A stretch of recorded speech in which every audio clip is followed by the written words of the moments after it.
Floor पे जो व्यक्ति हैं उनके बच्चे सरकारी स्कूलों में पढ़ते हैं, क्योंकि वो बड़ी फीस जो होते हैं प्राइवेट स्कूलों में वह नहीं कर पाते। तो इसीलिए सबसे ज्यादा नुकसान जो है आने वाले टाइम में उनको पड़ता है, क्योंकि उनके टीचर्स जो हैं इन सारे इलेक्शन के और सरकारी कामों में लगे रहते हैं और हमारा टूरिज्म अफेक्ट करता है। आप देखिए गोवा जैसी जगह में अगर उस समय एक बार विधानसभा के चुनाव हो, दूसरी बार अगर लोकसभा के चुनाव हो, तो 2 सीजन आपके जो है उसमें लॉस हो जाता है टूरिज्म का। तो जो टूरिज्म स्टेट है उनको बहुत भारी लॉस होता है उसमें, और यही एक साथ हो जाए 5 साल में, तो कम से कम जो है 5 साल जो गवर्नेंस का वक्त मिल जाता है। तो ऐसे कई प्रदेश हैं जिसमें टूरिज्म का नुकसान होता है, ऐसे कई प्रदेश हैं जिसमें इन्वेस्टमेंट हो और प्रोडक्शन का अगर आप देखेंगे तो 5 करोड़ लेबर जो है चुनाव के वक्त माइग्रेट करती है एक स्थान से दूसरे स्थान। तो आप सोच सकते हैं कि प्रोडक्शन का नुकसान कितना बड़ा है।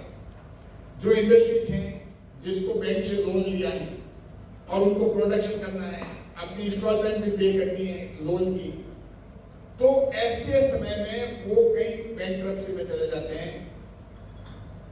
तो उस समय जो है वो सबसे बड़ा नुकसान जो है एम्प्लॉयमेंट का भी होता है, इकोनॉमी का भी होता है, प्रोडक्शन का भी होता है, बैंकों को भी नुकसान होता है। तो एक इकोनॉमिक साइकिल जो है उसको असेस करके मोटे मोटे जो रामनाथ कोविंद जी जो हमारे भारत के भूतपूर्व राष्ट्रपति, उनकी कमेटी के सामने ये आंकड़ा है कि देश को अलग अलग चुनाव होने से नुकसान होता है और एक साथ चुनाव होने से लोकसभा विधानसभा का 7 लाख करोड़ रुपए का देश की अर्थव्यवस्था में इजाफा होगा। वही पैसा गरीबों के लिए काम में लिया जा सकता है, सोशल जस्टिस की योजनाएं जो सरकार की चलती है उसमें काम में लिया जा सकता है, इंफ्रास्ट्रक्चर में काम में लिया जा सकता है।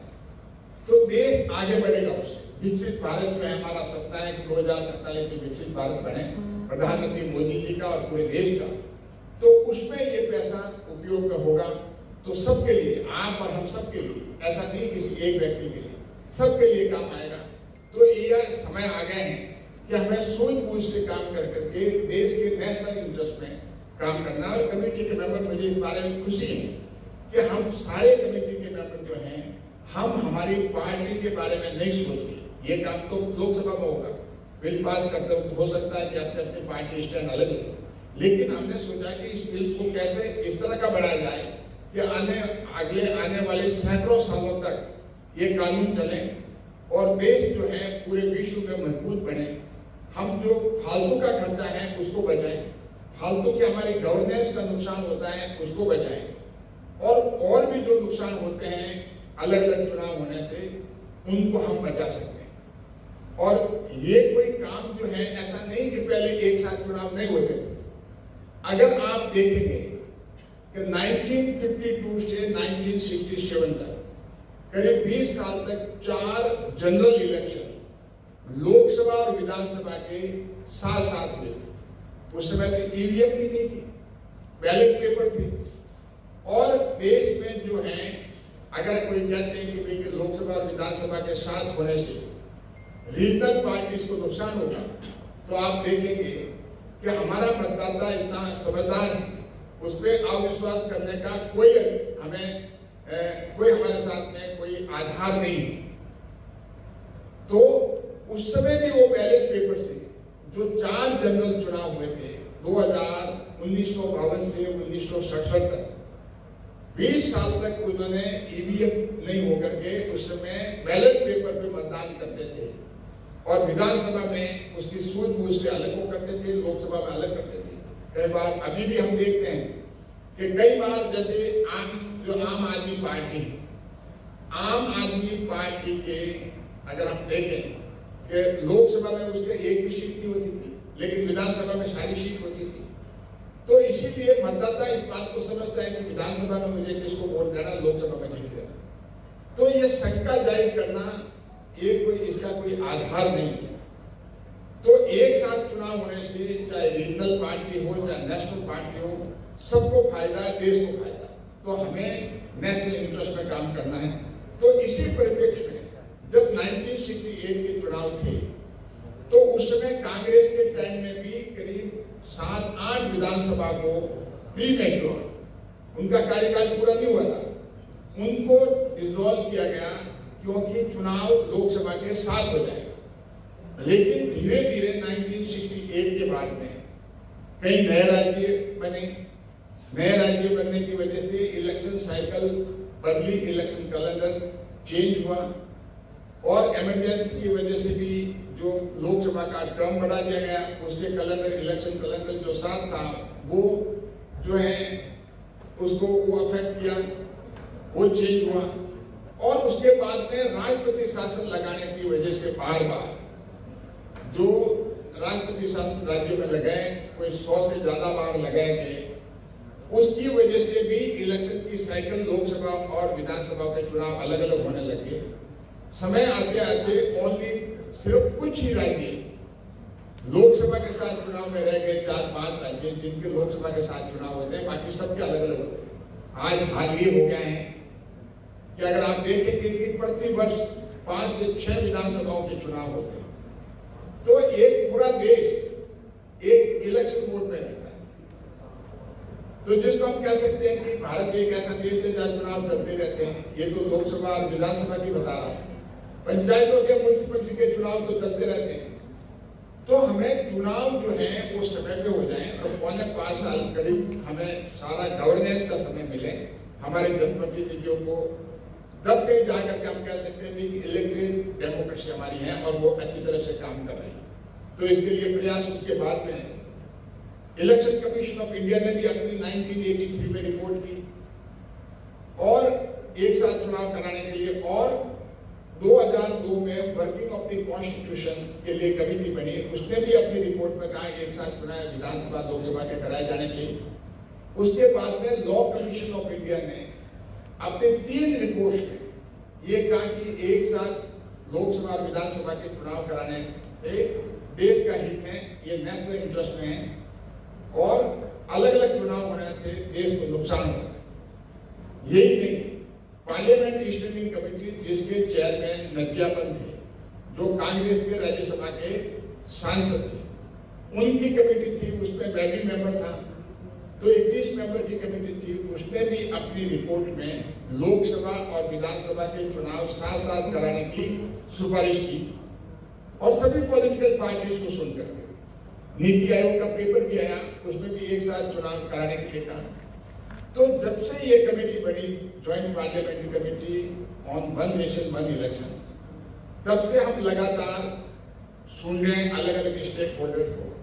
सबसे पहले हमने कि क्या ये बेसिक स्ट्रक्चर के खिलाफ है एक साथ चुनाव होना, क्या फेडरलिज्म के खिलाफ है, क्या डेमोक्रेसी के खिलाफ है। तो हमने सबसे पहले इसमें लीगल एक्सपर्ट्स की राय ली। तो भारत के 6 पूर्व मुख्य न्यायाधीश जिनसे हमने सलाह मशवरा किया, कमेटी के साथ बैठ करके उन लोगों ने इंटरेक्ट किया और सभी ने लगभग यही बात बताई कि एक साथ चुनाव होने से लोकसभा और विधानसभा का, और जो बिल में प्रावधान है, पार्लियामेंट ने हमारे पास जो बिल भेजा है उसके तहत में कोई भी किसी तरह का फेडरल स्ट्रक्चर का वायलेशन नहीं है, एंटी डेमोक्रेटिक नहीं है और बेसिक स्ट्रक्चर के खिलाफ भी नहीं है। तो सारों का मानना है कि ये जो है कॉन्स्टिट्यूशनल सम्मत है, कॉन्स्टिट्यूशन के कंसिस्टेंट है, किसी तरह का भारत के संविधान का वायलेशन नहीं है।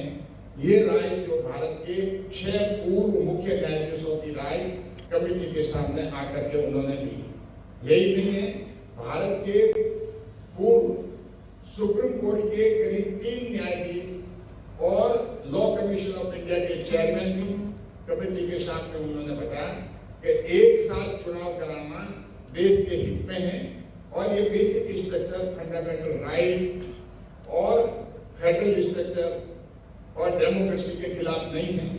एक साथ चुनाव कराना ये देश के हित में है। इसके अलावा हमने बड़े बड़े जो हमारे कॉन्स्टिट्यूशनल एक्सपर्ट्स हैं, हमारे जो attorney general of India Venkataramani साहब भी आकर के कमेटी को एनलाइटन किया, कपिल सिब्बल भी आए जो सीनियर एडवोकेट हैं, अभिषेक मनु सिंघवी भी आए, वो भी सीनियर एडवोकेट है, उन्होंने भी कमेटी को बताया, और उसके साथ में हरीश साल्वे जो कि बहुत ही एमिनेंट जूरिस्ट हैं, वो भी कमेटी के सामने आए। तो हमने लीगल एक्सपर्ट्स को भी पूछा कि भाई ये संविधान के सम्मत है या नहीं। तो लगभग सभी की राय ये थी कि एक साथ चुनाव होना देश के हित के साथ साथ भारत के संविधान के सम्मत है, inconsistent with the it is a consistent with the Constitution of India, not against the mandate and provision of the Constitution of India। ये उनका मत था। जब हमने देखा कि इकोनॉमिक एस्पेक्ट पे जब 7 लाख करोड़ रुपए की बात होती है, तो इकोनॉमिक एस्पेक्ट पे हमने जो एनके सिंह जो हमारे पहले फाइनेंस कमेटी के चेयरमैन भी रह चुके हैं, सेक्रेटरी भी थे, सीनियर IAS ऑफिसर, उन लोगों को भी हमने सुना, और गीता गोपीनाथ जो वर्ल्ड बैंक में डिप्टी मैनेजिंग डायरेक्टर है, वो भी अमेरिका से आकर करके कमेटी को बताया। पनगड़िया जी जो अरविंद पनगड़िया जी जो हैं, वो भी बाहर से आकर के कमेटी को बताया इकोनॉमिक एस्पेक्ट पे, और मोन्टेक सिंह अहलूवालिया जो है वो भी इकोनॉमिस्ट हैं, उन्होंने भी कमेटी को बताया।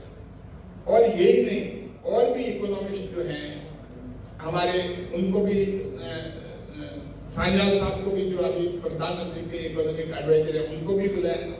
तो सारे, चाहे भाई कॉन्स्टिट्यूशनल एक्सपर्ट हों और चाहे इकोनॉमिक एक्सपर्ट हो, सबको बुला के हमने पूछा कि constitutional in accordance with the constitution है वन नेशन वन इलेक्शन का बिल, और ये होता है तो देश को फायदा होता है। और इकोनॉमिस्ट ने भी यही बताया कि इकोनॉमिक के पर्सपेक्टिव से भी फायदा होता है। जहां तक पूरे देश में जाके सुनने की बात है, क्योंकि यहाँ के चाहे मुख्यमंत्री हों, चाहे स्पीकर हों, और चाहे मंत्रीगण और हमारे विधानसभा के सदस्य हों, और चाहे सिविल सोसाइटी के लोग हों, चाहे मीडिया के लोग हों, और चाहे चीफ सेक्रेटरी और सारे मंत्रालय के सेक्रेटरीज हों, और चाहे पब्लिक सेक्टर अंडरटेकिंग के मैनेजिंग डायरेक्टर और चेयरमैन हो, सबको हमने सुना और सबसे हमने राय ली। क्योंकि चीफ मिनिस्टर्स वगैरह से राय लेने का मतलब ये है कि क्योंकि वो रिप्रेजेंट करते हैं पूरा गोवा को, आपके जनप्रतिनिधि रिप्रेजेंट करते हैं, तो उनको भी हमने उनकी बात को भी सुना। और यही नहीं, सिर्फ गोवा में भी नहीं, हम महाराष्ट्र गए, उत्तराखंड गए, पंजाब गए, हिमाचल गए, हरियाणा गए, कर्नाटक गए और गुजरात गए, और अब गोवा के बाद में कमेटी जो है उत्तर प्रदेश लखनऊ भी, वहां भी सुनी। तो सारे जनप्रतिनिधियों के और हर तरह के लोगों से कमेटी जो है उनसे सुन के उनकी विचार लेनी है। हमें विभिन्न जगह से बहुत ही महत्वपूर्ण हमें सलाह मिली, राय मिली, विचार मिले, जो कि हम अपनी रिपोर्ट में कंसिडर करके उसको रखेंगे। क्योंकि इनके सुझाव वन नेशन वन इलेक्शन के लिए हमें जो मिले वो नेशनल इंटरेस्ट में है, और देश में लोकसभा और विधानसभा का एक साथ चुनाव कराना, खर्चा जो फालतू हो रहा वो बचेगा और देश की इकोनॉमी में इजाफा होगा। इसके साथ साथ गवर्नेंस का भी टाइम मिलेगा, और जो इनकन्वीनियंस जो कॉज होती है, चाहे किसी सेक्टर का हो, 140 देशवासी हैं, उसमें से चाहे वोटर हो चाहे सिटीजन हो, उन सभी को फायदा है एक साथ चुनाव होने से। किसी को भी कोई नुकसान नहीं है, लेकिन अलग अलग चुनाव होने से इन सभी लोगों को नुकसान है, चाहे सीधा हो, चाहे डायरेक्ट हो, चाहे इनडायरेक्ट, किसी न किसी रूप में नुकसान होता है, क्योंकि उनको इनकन्वीनियंस कॉज होती है। फायदा किसी को नहीं होता अलग अलग चुनाव कराने से। हो सकता है कोई पॉलिटिकल पार्टी का कोई एजेंडा हो, कोई सोच हो, लेकिन मैं खुद मैं कह सकता हूँ, मैंने कई ऐसे अपोजिशन मेंबर से पूछा जो कि संसद में बैठते हैं, और उन्होंने मैंने जब पर्सनली पूछा तो मैं ये कह सकता हूँ, कुछ एक पर्टिकुलर पार्टी के 80% लोग जो ये चाह रहे थे कि एक साथ चुनाव हो जाए, लेकिन उनके लीडर माने तो बहुत बढ़िया बात है। तो मुझे लगता है कि एक साथ चुनाव कराना ये कोई पॉलिटिकल पार्टी का एजेंडा नहीं है। ये अगर इसका रियल स्टेक होल्डर्स हम देखें तो आम जनता है। तो क्योंकि हमें ये न टटोलते हैं, अगर मान लो कि आम जनता क्यों चाहती है, क्योंकि डेमोक्रेसी जो है will of the people, will of the people को हम डेमोक्रेसी कहते हैं। ये नहीं है कि विल ऑफ एक पॉलिटिकल पार्टी का कोई स्टैंड है, तो पॉलिटिकल पार्टी हमारे लिए महत्वपूर्ण नहीं है। हमारे लिए महत्वपूर्ण है आम जनता की राय क्या है।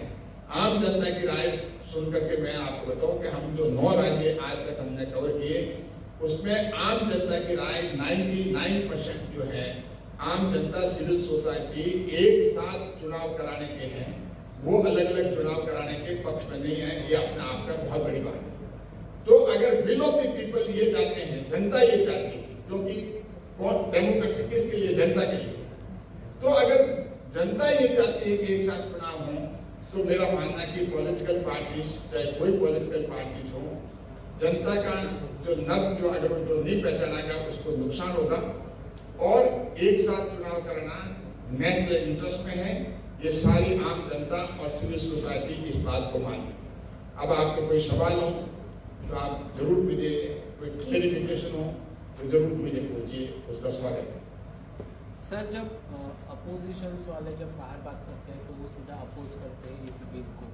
तो आप कमेटी के मेंबर्स आपके साथ हैं, जो एक साथ मिलजुल कर हो रहा है, या अपोजिशंस का जो अपोज है वो दिखाई दे? देखिए, कमेटी में मेंबर जो बैठते हैं वो बिल के बारे में, ऐसा नहीं है कि पार्लियामेंट ने हमें बिल को एग्जामिन के लिए भेजा है। हमें इसको एग्जामिन करना है और रिकमेंडेशन देनी है। एग्जामिनेशन करने का मतलब है कि इस बिल को अगर कहीं कमियां हैं तो उसको ठीक करना है। ऐसा नहीं कि एग्जामिनेशन का मतलब बिना उसकी कमियों को ठीक किए बिना रिकमेंडेशन देते हैं भेज दें। तो चाहे पक्ष का, चाहे बीजेपी का हो, चाहे एनडीए का मेंबर ऑफ पार्लियामेंट हो, ग्रुप का, या इंडिया अलायंस का हो, या किसी का भी हो, सारों का यही रहता है कि इस बिल में पूरी की पूरी चर्चा हो और चर्चा होने के बाद में रिकमेंडेशन हो। ऐसा नहीं कि उसमें कोई बिल में कमी, अगर मान लो एनडीए का मेंबर जो उस बिल में कमी नहीं निकालेगा, जो जब हमें अगले कई सैकड़ों साल तक इस कानून ऐसा बने, सैकड़ों साल तक चले, सबका इंटरेस्ट ये है, तो किसी पार्टी के इंटरेस्ट में नहीं होकर के उस बिल को ठीक करना, उसमें से कमियां निकाल करके उसको सही करना, ये कमेटी का काम है।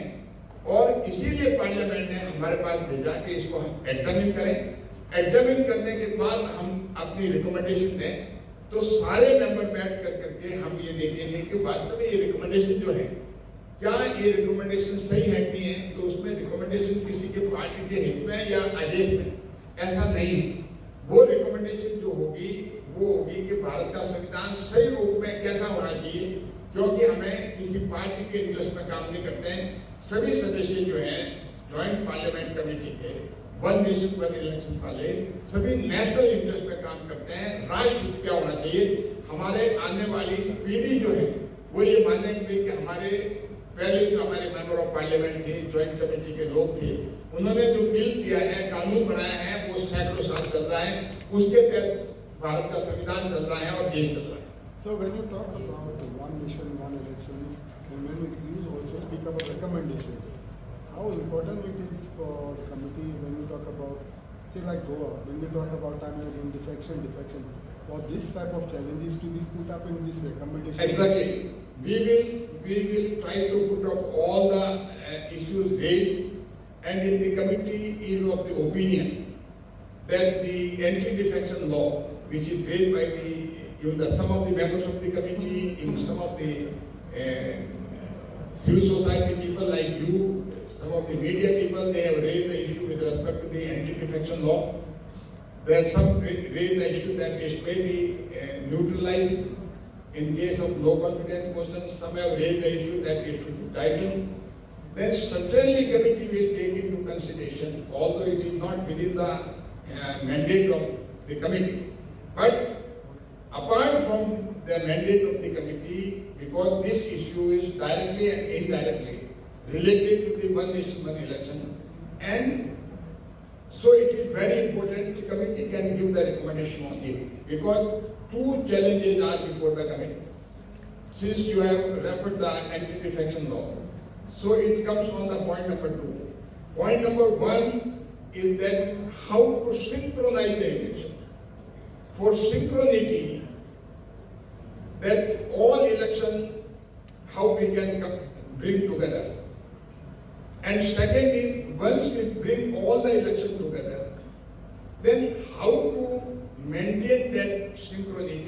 how to generate more stability in the government. So government धीरे नहीं उसमें स्टेबिलिटी के लिए क्या है, तो सिंक्रोनाइजेशन के लिए जो बिल में प्रावधान है वो ये है कि जिस समय सपोज 2029 में पार्लियामेंट में फॉर्मेशन होकर पहली मीटिंग होती है और कानून जो पहले 2029 के पहले बन जाता है, हमारी रिकमेंडेशन जाती है, पार्लियामेंट इसको सपोज लॉ बना देता है। ये हाइपोथेटिकल सिचुएशन होता है। तो पहली मीटिंग जब लोकसभा की होगी 2029 को सपोज 30 मई को होती है, एक उदाहरण के तौर पर 30 मई की मीटिंग में उसमें अपॉइंटेड डेट तय हो जाएगी, कैलेंडर तय हो गया कि 30 मई 2029 को पार्लियामेंट का चुनाव हुआ। अब इस तारीख से पहले अगला 2034 का चुनाव होना चाहिए, ये कैलेंडर हो गया, वो अपॉइंटेड डेट होगी। तो 2034 के पहले चुनाव हो जाना चाहिए 29 मई के। तो जो विधानसभा जो है जिनके चुनाव 2030 में है, 2031 में है, 2032 में है और 2033 में भी आ गए, तो उन सभी के चुनाव 2034 में वापस होंगे। और या फिर ये हो सकता है 2029 में लॉ आ गया, उसके साथ साथ कुछ विधानसभा जो है अगर वो चाहे मुख्यमंत्री और उनके काउंसिल ऑफ मिनिस्टर्स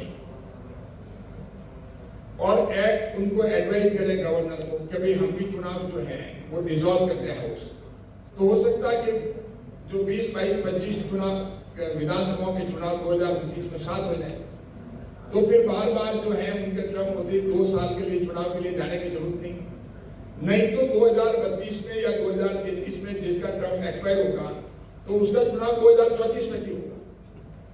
तो ये भी हो सकता है, मैं ये नहीं कहूंगा ये होगा, लेकिन ये उनकी सरकारों पे निर्भर करता है, ये पॉलिटिकल डिसीजन है। कमेटी हम अपनी रिकमेंडेशन दे सकते हैं, लेकिन ये सरकारों पे निर्भर करता है कि उसमें साथ करा सकते हैं। तो एक तो हो गया स्वीकृत। अब एक बार होने के बाद चुनाव सारे 2034 में सपोज हो गए, सारा 2034 तक सबके चुनाव साथ हो गए। अब नेक्स्ट चुनाव जो 2039 का आएगा, उसके पहले 2034 और 39 के पहले अगर कोई विधानसभा गिरती है, अविश्वास प्रस्ताव आता है या राष्ट्रपति शासन लग जाता है या कोई और कारण से डिसॉल्व हो जाती है, तो जितने कार्यकाल के लिए टर्म के लिए उस विधानसभा ने पूरा कर लिया है, जैसे 5 साल में से 2 साल पूरा कर लिया और सरकार गिर गई, चुनाव वापस हुए, चुनाव वापस अगर होंगे तो वो जो शेष अवधि रही 3 साल उसके लिए ही होगी। तो इसीलिए ये समझना आपको जरूरी है कि 5 साल के लिए चुनाव नहीं होंगे, शेष अवधि रही वो उसी के लिए होंगे, तभी तो हमारा कैलेंडर मेंटेन होगा। तभी तो लोकसभा अगर लोकसभा भी कहीं बंद हो जाती तो लोकसभा के 2 साल के बाद बंद हो जाती तो लोकसभा का चुनाव भी 3 साल के लिए होगा, क्योंकि जो कैलेंडर फिक्स हो गया है वो कैलेंडर हमेशा मेंटेन रहेगा। उस कैलेंडर में कोई प्रॉब्लम, किसी के चुनाव कभी होते हैं उसमें अगर डिसॉल्व हो जाती है, अविश्वास प्रस्ताव आ जाता है, हाउस बंद हो जाता है, उसके बाद में उसके चुनाव अगर होते हैं तो शेष कार्यकाल के लिए होगा, अवधि के लिए होगा, रिमाइंडर टर्म के लिए ही होगा। तो इसीलिए एक आम रिप्रेजेंटेटिव में डेटरेंट होगा ये कि भाई तो वो अविश्वास प्रस्ताव जो है बहुत ही लाइटली ले आते हैं, वो नहीं आएगा, क्योंकि उनको पता है वापस चुनाव में जाएंगे तो शेष पीरियड 1 या 2 साल रहा उसके लिए होगा, तो इसीलिए वो संभावना नहीं। और वैसे भी अभी हम देखते हैं कि जब 2 टर्म 10 साल तक मनमोहन सिंह जी, 15 साल तक मोदी जी हो जाएंगे और आगे भी होंगे, तो कहने का मतलब है 25 साल तक हम देखते हैं क्या अविश्वास प्रस्ताव की वजह से सरकारें गई, नहीं देखते। अब दिनों दिन वोटर में हमें मैच्योरिटी आ गई है और वोटर जब देता है वोट को सोच समझ करके वो एक तरफा का काम करता है। तो इसलिए सरकार जो है स्टेबल सरकार आ रही है और भविष्य में भी स्टेबल सरकारें आएगी, तो अविश्वास एक एक्सेप्शन होगा। तो उस एक्सेप्शन की वजह से ऐसा नहीं कि आप 1 नेशन 1 इलेक्शन नहीं करें, कैसा आप कभी सरकार गिरगी तो क्या होगा, तो उस एग्जाम्पल की वजह से ऐसा नहीं कि बड़ा ये नहीं करें, सरकार तो गिरती है। अगर आप आज की तारीख में भले ही भारत के संविधान में अविश्वास प्रस्ताव का प्रावधान नहीं हो, लेकिन लोकसभा के द्वारा बनाया हुआ रूल है, उसके द्वारा है। आज अगर सरकार चुनी जाती है 5 साल के लिए, क्या गारंटी कि वो 5 साल रहेगी? जनता ने तो 5 साल तक चुना, लेकिन अगर 2 साल में ही उसका अविश्वास प्रस्ताव आ जाता है तो जनता ने 5 साल तक चुना। कई लोगों ने कहा सरकार 5 साल तक चुनते हैं, लेकिन कम टाइम तक सिंक्रोनाइज करने के लिए अभी साथ क्यों कर रहे हैं, या रिमाइंडर टाइम के लिए क्यों कर रहे हैं? तो आप जनता ने 5 साल के लिए सरकार चुनी, लेकिन 2 साल में अविश्वास प्रस्ताव आ गया, या 1 साल में आ गया, सरकार गिरती, फिर चुनाव हो गया, फिर अविश्वास प्रस्ताव आ गया, फिर 1 साल के बाद में फिर वापस चुनाव हो गया।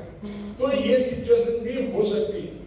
तो कहने का मतलब है कि जब प्रजातंत्र में जो हमने वेस्टमिनिस्टर सिस्टम ऑफ पार्लियामेंट का अडॉप्ट किया इंग्लैंड से, वो सिस्टम हमारा है, उनका भी सिस्टम ये है। तो डेमोक्रेसी में ये जो है ये पॉसिबल है। अविश्वास प्रस्ताव भी है, तो अविश्वास प्रस्ताव को कम कैसे किया जा सकता है? कई बार ये सोचा जाए कि जर्मन मॉडल जो है, जो कंस्ट्रक्टिव अविश्वास प्रस्ताव लाया जाए, जैसे कि अविश्वास प्रस्ताव आया तो उसके साथ विश्वास प्रस्ताव भी आना चाहिए। तो अविश्वास और विश्वास प्रस्ताव दोनों ही साथ डिस्कस होना चाहिए पार्लियामेंट में या विधानसभा में। अगर दोनों पास होता है कि ये अविश्वास हो गया और विश्वास इसमें हो गया, तो कहीं पास माना जाएगा, नहीं तो नहीं माना जाएगा। एक ये भी आता है कि फ्लोर ऑफ द हाउस जो है, उसमें हम प्राइम मिनिस्टर और चीफ मिनिस्टर चुनाव हो सकता है। और जो अभी आज की तारीख में आर्टिकल 85(2) और आर्टिकल 174(2) कॉन्स्टिट्यूशन के हैं, उसमें प्राइम मिनिस्टर या chief minister council of minister की एडवाइस से राष्ट्रपति या गवर्नर जो भी हो, उनकी एडवाइस जो है बाइंडिंग है। उनकी एडवाइस के आधार पे मेजॉरिटी होते हुए भी सरकार को बंद कर करके विधानसभा या लोकसभा डिसॉल्व हो सकती है। तो उसको भी हम देख रहे हैं कि भाई इसमें भी थोड़ा, अगर हम चाहते हैं कि स्टेबिलिटी रहे और 2 साल के 3 साल के लिए चुनाव नहीं हो, तो इसको भी हम देख रहे हैं कि उसमें भी क्या प्रावधान किए जा सके कि भारत के संविधान का जो ओरिजिनल कॉन्स्टिट्यूशन के प्रोविजन है उसमें भी सुधार करके कुछ जोड़ा जा सकेगा। तो कमेटी जोड़ने के लिए रिकमेंडेशन देगी सबके कंसेंसस के आधार पे। और कोई सवाल है? सर, गोवा में जो अब 2 दिन का जो स्टडी टूर रहा है, आपके हिसाब से गोवा का क्या कंसेंसस है? वन नेशन देखिए, गोवा में हमने सबको सुना, बहुत खुशी की बात है। हमारी पॉलिटिकल पार्टीज के अलावा, चाहे आपके यहाँ पॉलिटिकल पार्टीज हैं, उनका कोई स्टैंड हो सकता है जो उन्होंने भले देश के हित में हो या नहीं, उनको कंसर्न नहीं, उनको कंसर्न तो है कि उनके नेता का स्टैंड क्या है। वो स्टैंड हो सकता है, वो अपवाद है, एक एक्सेप्शन को छोड़ दो।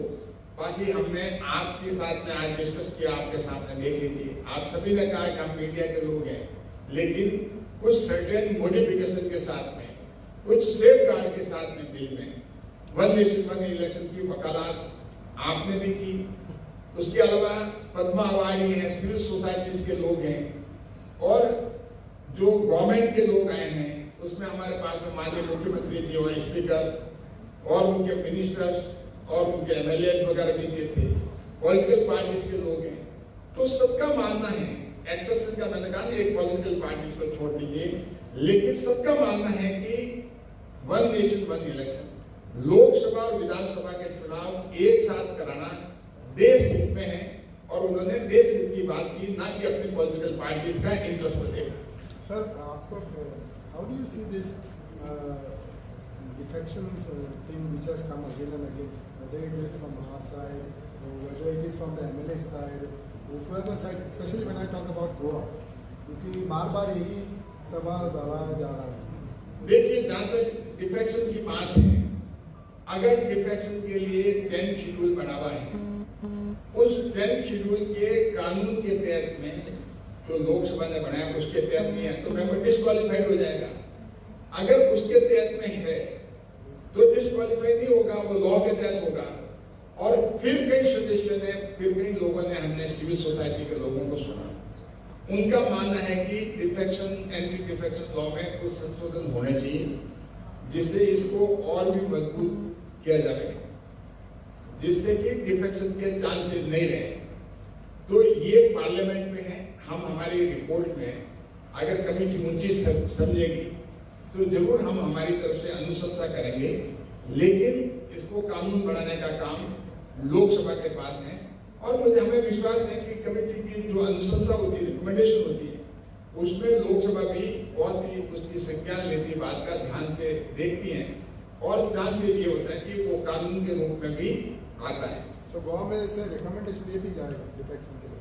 बिल्कुल, ये रिकमेंडेशन तो और जगह भी आया है, इसको भी हम कंसिडर करेंगे और हमारी तरफ से हम रिकमेंडेशन दे सकते हैं, क्योंकि ये बिल का पार्ट नहीं है एंटी डिफेक्शन लॉ, लेकिन क्योंकि ये सुनवाई के वक्त हमारे सामने आया है तो हमारी ड्यूटी है कि उसको हम साथ रखें, उसको भी रिकमेंडेशन का पार्ट बनाने का कमेटी प्रयास करेगी।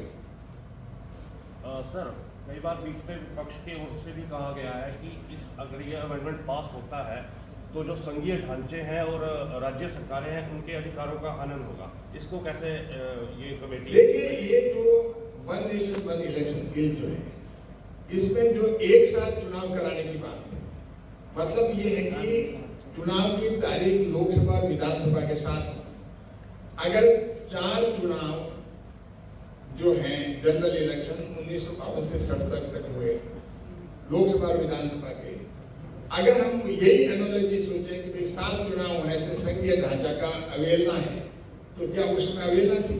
क्या 7 विधानसभा को बंद कर करके प्रीमेच्योर कांग्रेस ने 7 चुनाव कराने के लिए लोकसभा और विधानसभा के लिए कार्रवाई की? क्या वो संघीय ढांचा के खिलाफ है? और धीरे धीरे काफी प्रदेशों के जो विधानसभा के चुनाव लोकसभा के साथ हुए, सभी नहीं थे, लेकिन धीरे धीरे कम होते हुए आज 4 और 5 विधानसभा के चुनाव तो साथ है। क्या उनके चुनाव साथ होना संघीय ढांचा के खिलाफ है? तो इसीलिए ये कोई शेड्यूल है, तारीख है, एक टाइम टेबल है चुनाव का। इससे राज्यों के अधिकार है, जो लिस्ट है, लिस्ट 1, 2, 3, 1 तो यूनियन की है, 2 जो है स्टेट की है, 3 कॉन्करेंट है जहाँ पर केंद्र और राज्य दोनों कानून बना सकते हैं। उस लिस्ट में किसी तरह का रद्दोबदल नहीं किया गया, कोई भी स्टेट की राज्य सरकार की पावर को नहीं लिया गया, सिर्फ कैलेंडर सेट किया जा रहा है भारत के संविधान के तहत में कि लोकसभा और विधानसभा के चुनाव साथ हो जाए। हो गया? Thank you very much, thank you.